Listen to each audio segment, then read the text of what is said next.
Hello বন্ধুগণ, বাইরে ঠাড়া পড়া রোদ্দুর পড়ছে, এদিকে লেচু সিজনও প্রায় শেষ। সেই কথা ভাববে মুই আপনাগুলোকে লইয়াইছি কলিজা ঠান্ডা করা লিচি ড্রিঙ্ক। বিশেষ করেন এই লিচুর শরবত খাইলে আপনার একবার লিচুর স্বর্গে পৌঁছে যাইবেন। বাজারে কেনা লিচি ড্রিঙ্কের চেয়ে অনেক বেশি টেস্ট। হ্যাঁ, ছাড়া ঘরে যদি স্বাস্থ্যসম্মত উপায়ে লিচি ড্রিঙ্ক বানানো যায় তাহলে বাজারে তা কেনার দরকার কি। যাই হোক, চলেন তাহলে শুরু করি।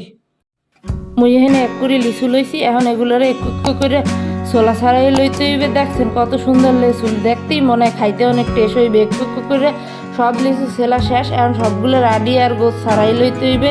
মুই সবগুলোর আডি থেকে পৃথক করে সঞ্চয় করছি। আডিগুলোর যে আবার আবর্জনা পাইবে হালাই দিয়েন না, বাগানে সুযত্নে মাটিতে পুঁততে রেখেন, তাইলে আর ভবিষ্যতে লিচু কিনে খাওয়া লাগবে না। এমনি লিচুর যে দাম, এখন লিচু ব্যালেন্ডারে জগে দিয়ে দিলাম রস বের করার জন্যে। এরপর দিয়ে দিলাম 4 চামচ চিনি। আপনারা চাইলে জুসার দিয়েও রস বাইর করে লইতে পারেন। এখন সেককে সাবাগুলোরে হালাই দিতে হইবে।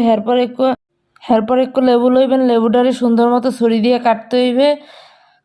ছুরি বডি যা খুশি তাই দিয়েই কাটতে পারেন। আসল কথা হয়েছে যে লেবু কাটা, হ্যাঁ যে আপনি কাটেন, কোনো সমস্যা নেই। লেবু কাটা হয়ে গেলে বিছি হালাইয়ে চিপড়িয়ে জুসের মধ্যে দিয়ে দেবেন। চিপড়াইবেন যাতে একটু রসও বাহিনা থাকে, সব রস জানি দিয়ে বাইরে যায়। একটু করে আমি সব কাটা লেবুর রস দিয়ে দিছি। এখন দুগ্গ শরবতের গ্লাস লইছি, এতে বরফ লইলাম, কিন্তু বরফ গেছে গইলে। যাই হোক, শরবত ডাইলে লইলাম। এখন মুই দিব মোর দাদিরে রিভিউ করতে, দেখি মোর দাদি কি কয় খাইয়ে। মোর দাদিরে দিছি রিভিউ করতে, তারে জিগেলাম কেমন হয়েছে।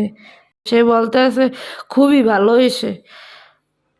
ভিউয়ার, যদি মোর এই ভিডিওটা আপনাকে ভালো লাগে থাকে তাহলে অবশ্যই লাইক, কমেন্ট, শেয়ার করুন ফ্রেন্ডস অ্যান্ড ফ্যামিলির সাথে, এবং এরকম আরও ভিডিও পেতে অবশ্যই সাবস্ক্রাইব করে আমার চ্যানেলের সাথেই থাকুন। তবে নতুন কোনো ভিডিও নিয়ে, সেই পর্যন্ত সুস্থ থাকুন, ভালো থাকুন, আল্লাহ হাফেজ।